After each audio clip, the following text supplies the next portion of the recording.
Okay. From Jordan and the legal issues, okay, we moved to Nicola with experience of other countries as well, given her background in the OECD, and she's going to tell us how to get out of our problems and traps, the legal traps. Thank you. We agreed in this panel that we wouldn't bring figures and we wouldn't talk data, although we did a bit, and I'm going to add a little bit. In 2015, McKinsey came out with a study and said that if gender equality in the world was achieved, it would add 12 trillion or 26% of GDP by 2025 to the world economy. Now, to come to this figure, it is not specific to the MENA region. What I mean to say is that also if this room is full of visitors from other parts of the world, it is that gender equality is not achieved. And within the OECD, there were some people that did a little study, and the distance to the SDG goal 5 is the widest on gender. So let us be reassured that everybody is concerned. But there is, for me, having worked in this region for 10 years, a slight difference. And that is that when we look at the data, first of all, there is more women employment in OECD countries than there is in the MENA region, the MENA region being the lowest of all in the world. There is lower unemployment of women, and women unemployment in the MENA region is the highest of the world, and the worst is actually youth unemployment. Now, we know that education has catched up, but what does that mean? That means that there is a lot of wealth of knowledge and capacity out there that is simply not utilized. And I don't like to use this word utilization. And I think that there is another element in the OECD. That is that we have had legislation that was discriminatory, but that was progressively lifted. And over the last 10 years, what we see in OECD countries is that on the one hand, there is a lot of focus on stereotyping being around, which leads to the fact that women don't make it to the higher level, that they're on a sticky floor, or that they're under a glass ceiling, and that there is also differences in payment. Yet, when it comes to very important provisions, we see that the elements become gender neutral. It is not only women that are associated with childcare and child upbringing, because it is also men's responsibility. And I think there is a little bit of a shift that is happening in OECD countries. So we have men having paternity leave, or so what I mean to say is maybe there is something to be addressed in equality between genders. And also what we see nowadays is that in OECD countries more and more men plead for diversity, and it is not necessarily only a gender issue. I know some of the things I say is controversial, so we can continue after lunch during that. But what I think is that I started off working in this region by working on business development services for women and access to finance. And at some point I thought, we're not getting any further. So what is it that is not working out? Because there are services, and there is microfinance, and there's all sorts of provisions, but it's not working out. And that's when we come to the constitution level. And in the constitution, there's great provisions for equality. But then when you look into the different legislative provisions, actually there is a high discrimination. And for instance, let's take labor laws. Labor laws are seemingly equal, but all of the benefits go for the fathers, which is sort of strange, right? But then you have indeed provisions for entrepreneurs to set up childcare provisions for women having children. Now, this impacts on the capacity of to grow. It cannot be inventive and creative because it puts money into childcare. Or it will not go over a certain threshold because it doesn't want to be too big in order not to have to set up a childcare. So it sets up, someone was mentioning, little companies, one next to the other. But what waste of energy energy. Then it also seems to me a little bit unfair because we were saying women are not considered for a job, they're disqualified, then they stay in informality. Or if you embark on that road, well, all the women that are out there looking for a job have no childcare. So the question is more generally, what sort of institutions do you need? What I want to say is that there are a number of provisions that so trigger down and that you have to look at how does one law impact also on another. And what I found in the study that we carried out with experts in this house, in this group, but also outside, was that the most important elements are, in this part of the world, pumped into the personal established laws. There are legislations that make it unequal for women and men to be taking autonomous decisions, to pursue a profession, to travel, to marry or to divorce, to head a family, I was saying earlier, provisions given to the men, to receive an inheritance, to access wealth. And here we are back at the financial issue, and we go to the issue that women don't have wealth, don't inherit, have no job to earn money, not gain an experience. By the way, how can you jump into an entrepreneurship when you have never been working? And when you don't have wealth, and if the society doesn't consider that you don't have wealth and maybe opposes something against it and take something else for collateral, then you will maybe be in a difficult position to jumpstart a formal company that can grow as it should. And I think that these are elements that are now put a little bit in a negative light. But the opposite to that is that in other countries you have concerns that address these problems. And when it comes to access to finance, I just want to mention one thing. I think besides the collateral, you also need to provide for guarantee mechanisms. I haven't heard it in the session today. Guarantee mechanisms that make out for the fact and that compensate for the limited access to assets of women in the region. Thank you. Thank you, Nicola. Nicola's practically Egyptian at this point, given everything that she said. The key messages, okay? And she started with the first one, and that's that many of the discriminatory laws existed in OECD, but they changed. So they can change, okay? At a certain point, we start to feel that it's the culture. It can actually be changed. So we should not give up on not changing them. Conflicts of laws is the story of our life. Okay? Everything is interfering with each other, not only for women, but for youth, for entrepreneurship in general. Okay? The issue of the guarantees and so on, there are so many details. These are observed not only for Egypt, but also for other countries who are meant to benefit from Nicola's expertise in other areas that I mentioned at the end. Thank you. Now, as we move to Celia, okay, it's like we're changing lessons and we're changing the lights and so on, because we're not talking policies and institutions, but we're actually moving through the invention. Okay, so she's going to talk about talent, okay, and how to achieve that. Please. Yes. So, if Nicola thought she was being controversial, and I must have missed the memo about no numbers on slides. I'm sorry in advance. Actually, I'm really not. This is important.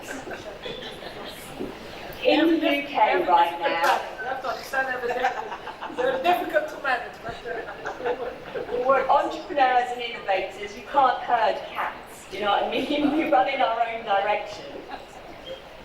In the UK right now, as I'm sure you're aware, we have Brexit going on.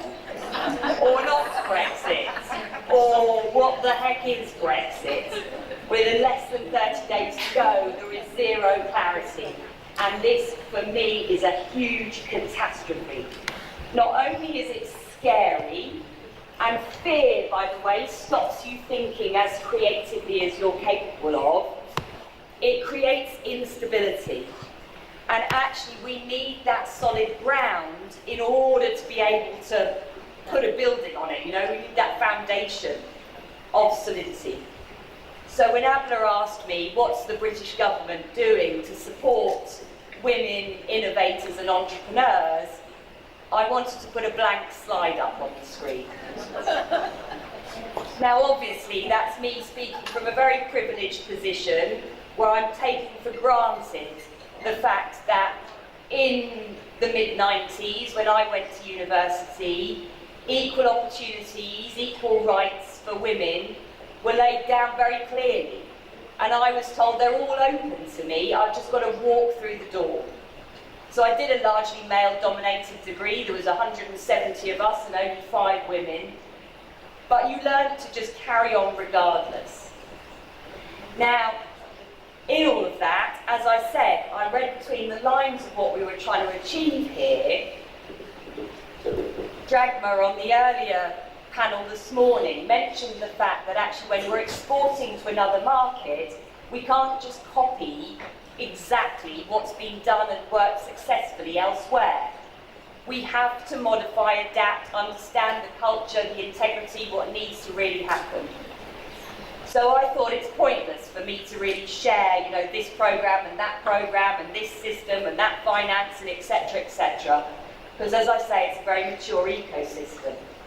So instead, putting on my creative thinking cap, what is the real challenge here, right now? And with that, I'd like some numbers, please. May I have a slide? So I'm about to show you the Global Creativity Index. And the Global Creativity Index, next slide please, consists, before the, go back a minute, well it doesn't matter.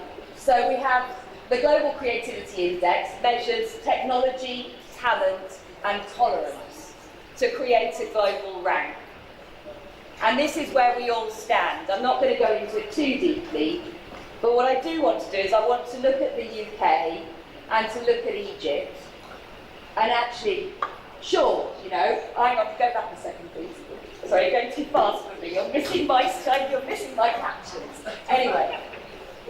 So technology, right? We can invest in technology. Jackie showed us very clearly on the first day how actually a lot of technology is out there already that we can use as jigsaw puzzles, you know, as different bricks to build up our building. We don't need to reinvent the wheel all the time. So we can buy technology when we need it. Talent we can train. And actually, if you look comparatively, 20 to 66 on the talent scale, not the tolerance, sorry, on the talent scale, 20 to 66, Egypt has a huge amount of talent here. Where the big disparity comes in is in the next one, now may I have the red circles, the tolerance, intolerance. Now in the UK, we historically have been, Brexit has put a spanner in the works, but we have historically been very, very tolerant of diversity and embraced diversity as part of what fuels creativity. So 90% of the mistakes we make are errors of perception over mistakes made by logical thinking. We're very good logically at following A, B, C, D.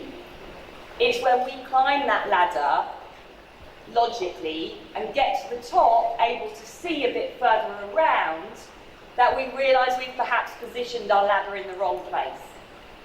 So what we really need to do is to start at the beginning by broadening our perspective, by better understanding what's really going on here. And this to me is quite a large differentiation between the two.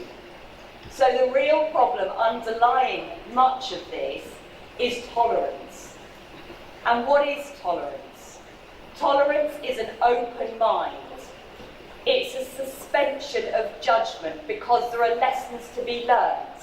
There is knowledge to be acquired from something that is different to us. Whether we take on board those values, those beliefs, those cultural behaviours as our own or not is irrelevant. It's more important we find our own values, but we can still not necessarily judge somebody else as being right or wrong, rather we can take the time to learn from them. So with that in mind, how do we become more tolerant? Well, David Cameron, who by the way I blame for Brexit, it's not always the populist decision that needs to be made. That's why we elect leaders. That's why we become leaders. So that we can make the bigger decisions overall, having listened, having learned, having accepted and observed the reality. So, and please don't jump ahead here, I'll ask you, because this bit's important. So, I had an idea yesterday, listening to everything that was going on. Before I share this idea, sharing ideas is risky business. You're all going to judge me for it. That's your intolerance if you find resistance to the idea. So we have to just suspend judgment, take it away, think about it, and see how it integrates into our society. And before I go any further to share the idea, I have to disclaim myself a little bit. I'm having a wonderful time in this country. I loved my visit to the pyramids. I walked from the Four Seasons Hotel to the pyramids.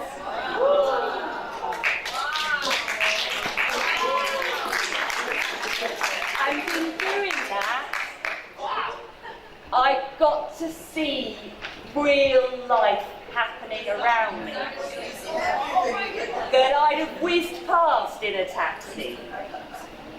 I also got to smell real life happening around me, which I wouldn't have noticed in a taxi with an air freshener either. I grew up in Italy, just north of Milan, and I have to say, when I was a child, we had this problem in Italy too. But the problem doesn't exist in Italy anymore. Laws have changed, services have been provided, and it doesn't exist. So, my big idea, next slide please, is actually a campaign. You missed one. It's actually a campaign. And this campaign is a concept campaign for you, the ladies of Egypt, to take and do what you will. Next slide, please. No, missed one. Next one. Oh, the one before. Oh, maybe I've got them in the wrong order then. Sorry, the one with all the scraps of paper on the table. Thank you. That's what my bedside table looked like when I woke up this morning. I had a wonderful night's sleep. Somebody said sweet dreams, I say big dreams. Next slide, please. Here it is in action. Men in this country appear to me to have the liberty to wee wherever they please. You ladies taught these men how to wee properly when they were about 3. I'm suggesting to you that, and David Cameron's line was that we need to become less tolerant of intolerance. So I'm suggesting we don't tolerate this anymore, that we have a big campaign to claim back our power in this guise, albeit in a fun way, but to bring about that change because you decide you don't tolerate this anymore. So that's what it would look like. A little note. Dear man, take your pee away from me. I taught you to pee when you were 3. What you do in the street is dirty. Sort it out before I shout, with love from me, the woman in your life.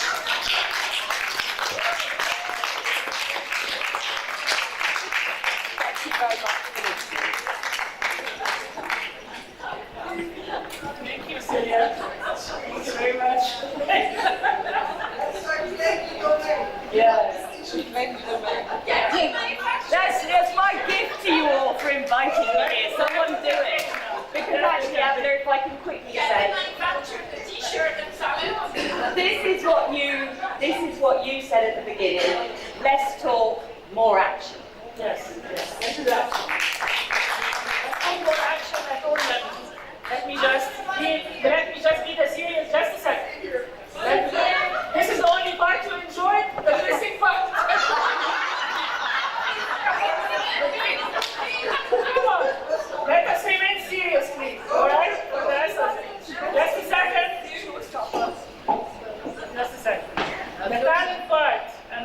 tolerance part, okay? For tolerance, to have tolerance, we need to have a bankruptcy law in our countries. Because that ideally, people with talent, okay, we back to the serious stuff again. People with talent, there should be millions of people with talent come and start a business, okay? And then most of them are going to fail. It's no problem if they fail. It's no problem if entrepreneurs fail. They should go back, stand in line, start with a new idea. But to do that, they need to know that they are free, which I feel good. They're not going to have problems, okay? Which means you need to have a bankruptcy law, okay? Bankruptcy law, this is part of being tolerant, okay? And fighting the intolerance. Of course, this is added to the most important action in life, and that's fighting the pessimistic. Okay. All right, now. Just quickly to say, I mean, we buy technology, we can buy technology, we can train talents, we've got good skills in the room. And the tolerance is an attitude shift which each individual is responsible for. Of course. And the talent, okay, and God knows we are rich in talent. This is, by the way, everybody's assessment. The question is how to take this talent, okay, and move it to the entrepreneurship, and the tolerance is definitely